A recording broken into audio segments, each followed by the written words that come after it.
सबसे पहले मैं सेवा भारती को धन्यवाद देना चाहूंगा कि सेवा भारती ने बहुत एक अच्छा कार्यक्रम यहाँ हमारे सामने प्रस्तुत किया है। हमारी संस्कृति में यह कार्यक्रम निहित है, हमारे संस्कारों का यह एक भाग है। हमारे घर में स्त्री या महिला, इसको हमने देवी का स्वरूप मानकर पूजन किया है। ऐसी संस्कृति का यह एक कार्यक्रम है कि कन्या पूजन होना जरूरी है। कन्या का रूप हमारे घर में जब होता है, जब कन्या आती है तो पूरा परिवार इतना हर्षोल्लसित हो जाता है कि लगता है कि साक्षात लक्ष्मी, साक्षात देवी हमारे घर में पधारी है। और इसलिए पूरा परिवार सुखी होता है। हम मानते हैं कि घर में कन्या होना उस परिवार का कल्याण का रूप होता है, उस परिवार का गौरव का रूप होता है। जब हमारे घर में इस कन्या का विवाह होता है तो पूरा परिवार सुख के साथ साथ दुख का भी अनुभव करता है कि हमारी कन्या दूसरे घर जा रही है।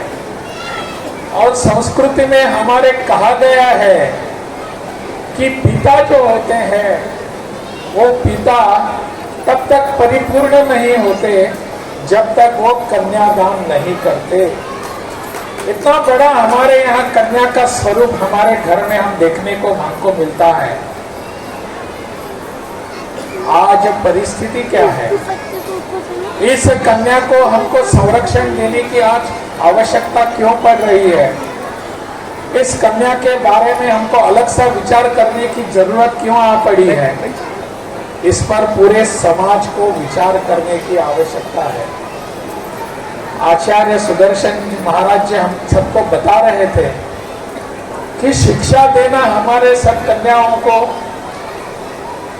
को उनको हम देवियां ही कहेंगे। हमको शिक्षा देना कितना उचित है, आवश्यक है। क्यों हमारे समाज में ऐसी आपत्ति आ पड़ी है कि हमारे इन बच्चों को, इन कन्याओं को हम पूरी तरह शिक्षा नहीं दे पा रहे हैं। समाज को इस पर विचार करने की आवश्यकता है। सरकार, हर कोई सरकार इसके लिए प्रयास तो करेंगे, परंतु समाज ने इसको अपना खुद का दायित्व मानना चाहिए। समाज के हम इतने सारे सभी यहाँ बैठे हुए लोग हैं, क्या मेरी जिम्मेदारी नहीं है कि मेरे पड़ोस के घर में जो बच्ची है, जो कन्या है, उसकी शिक्षा हो रही है या नहीं, कौन देखेगा? मुझे ही देखना पड़ेगा ना।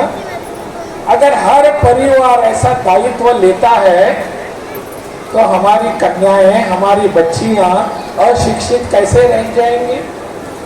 इन सबको स्कूलों में भेजने के लिए हमको काम करना पड़ेगा।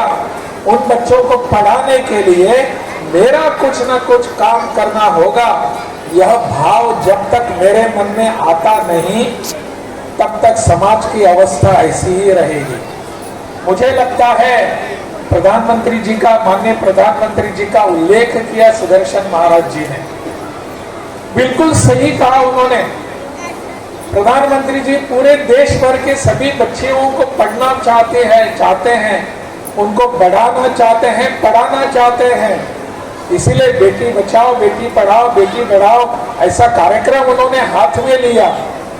उनका कहने का कार्यक्रम ये था, वो खुद कर सकते थे ना, लेकिन वो जानते हैं कि बेटी को पढ़ाना, बेटी को बढ़ाना, बेटी को आगे लाना समाज का दायित्व है, समाज की जिम्मेदारी है। समाज जब तक आगे नहीं आएगा, ऐसे काम आगे नहीं बढ़ सकते। मुझे लगता है इस पर हम सबको ध्यान देने की आवश्यकता है। इसीलिए माँ सरस्वती का आशीर्वाद हमको चाहिए। माँ सरस्वती जब हमको कहती है कि हमारे सभी बच्चियों को पढ़ाइए, तो माँ सरस्वती का आशीर्वाद लेने के लिए हम सबको प्रार्थना ही करनी पड़ेगी। या कुंदेन्दु तुषारहार धवला, ये जो या श्वेत पद्मासना, या ब्रह्माच्युत शंकर प्रभुतिवीर देवै सदा वंदिता। साक्षात मां सरस्वती हमारे घर में इस कन्या के रूप में आ रही है, उसको पढ़ाना हमारी जिम्मेदारी होती है। हम इसके लिए कार्यरत होने की आवश्यकता है। मुझे लगता है यह सामाजिक और पारिवारिक दोनों दायित्व है, ऐसा समझकर हमको आगे बढ़ने की आवश्यकता है। और एक विषय मैं आप सबके सामने यहाँ रखने का प्रयास कर रहा हूं। हमारी बच्चियां, हमारी कन्याएं, उनके ऊपर जो आपत्तियां आ रही है आज के समाज में, इस पर हमको ध्यान देने की आवश्यकता है। मेरी बच्ची स्कूल में जाएगी, मेरी बच्ची 12वीं पढ़ेगी, मेरी बच्ची ग्रेजुएट बनेगी, लेकिन समाज के जो आपत्तियां आ रही है उनका मुकाबला करने के लिए अगर मेरी बच्ची सक्षम नहीं है तो मेरी बच्ची का क्या होगा। हम सबका दायित्व है कि इसलिए मैंने शुरू में जो श्लोक कहा, या देवी सर्वभूतेषु शक्ति रूपेण संस्थिता, मेरी बच्ची शक्ति से पूर्ण परिपूर्ण होनी चाहिए, मेरी बेटी सामर्थ्यवान होनी चाहिए, उसके पास सब प्रकार की शक्तियां होनी चाहिए। केवल पढ़ने लिखने से कुछ नहीं होगा। मेरी बच्ची अगर है तो आज समाज में जाकर वो जूडो कराटे सीख सकती है, आपत्ति आने पर उसका मुकाबला वो खुद कर सकती है। ऐसा सामर्थ्य मेरी बेटी में आना चाहिए, यह हम सबका दायित्व है। इस आचार्य सुदर्शन पटना सेंट्रल स्कूल के प्रांगण में हमारी जितनी भी देवियां उपस्थित हैं, जितने भी महानुभाव उपस्थित हैं, सबका मैं अभिनंदन करता हूं। विशेषकर माननीय राज्यपाल महोदय जी का इन तमाम बच्चों की ओर से, समाज के सभी लोगों की ओर से मैं उनका अभिनंदन करता हूं और ईश्वर से प्रार्थना करता हूं कि यह जो अभियान अभी चल रहा है वह पूरे प्रदेश में, पूरे देश में फैले और हमारी दृष्टि जो इन कन्याओं के प्रति आज है वह बनी रहे, हम उनका पूजन करें, क्योंकि भारत की संस्कृति और संस्कार यही है कि हम अपनी बालिकाओं को, छोटी बच्चियों को, मैं तो की संस्था में हूँ, हमारी संस्था गुड़गांव में है, तो वहाँ जो संस्था है वहाँ हम लोग छोटी बच्चियों को भी, 5 साल की बच्चियों को भी माता जी कह के संबोधित करते हैं। तो आज वही माहौल यहाँ आया हुआ है।